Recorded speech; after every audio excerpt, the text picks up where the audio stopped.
సిద్దిపేట జిల్లా కొండపాక మండలం దుద్దెడ రైతు వేదికలో వ్యవసాయ శాఖ ఆధ్వర్యంలో ఎల్నినో ప్రభావం ప్రత్యామ్నాయ పంటలు జలసిరి కార్యక్రమంపై అధికారులకు రైతులకు అవగాహన సదస్సు నిర్వహించారు.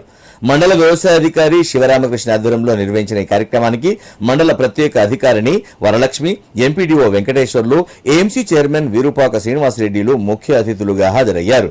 ఈ సందర్భంగా వారు మాట్లాడుతూ ఎల్నినో ప్రభావంతో లోటు వర్షపాతం నమోదయ్యే అవకాశం ఉందని వాతావరణ శాఖ సూచించిన నేపథ్యంలో రైతులు నీటి వినియోగంపై అప్రమత్తంగా ఉండాలని సూచించారు. వరి పంట సాగు చేయని రైతులు పొద్దుతిరుగుడు, మొక్కజొన్న, శనగ, కంది వంటి ప్రత్యామ్నాయ పంటలను సాగు చేయాలని, తద్వారా రైతులు మంచి లాభాలు పొందే అవకాశం ఉందన్నారు.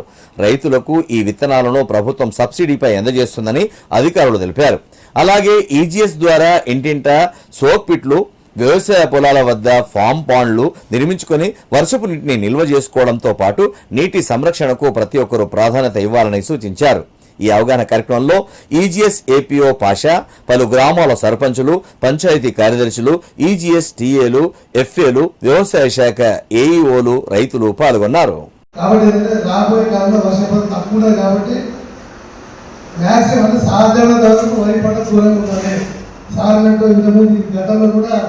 చేసి వెజిటేబుల్ గుంత వేసి దానికి సబ్సిడీ వస్తుంది.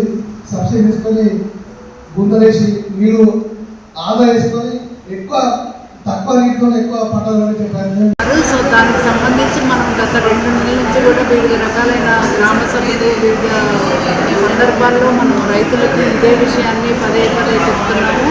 దీని తర్వాత జలసిరి పెంపొందించుకోవడానికి మన తెలంగాణ ప్రభుత్వం చేపట్టిన జలసిరి పెంపొందించుకునే పథకంలో భాగంగా బీబీజీ రామ్జీలో మనం పంట కుంటలు, నీటి ఇంకుడు గుంటలు మరియు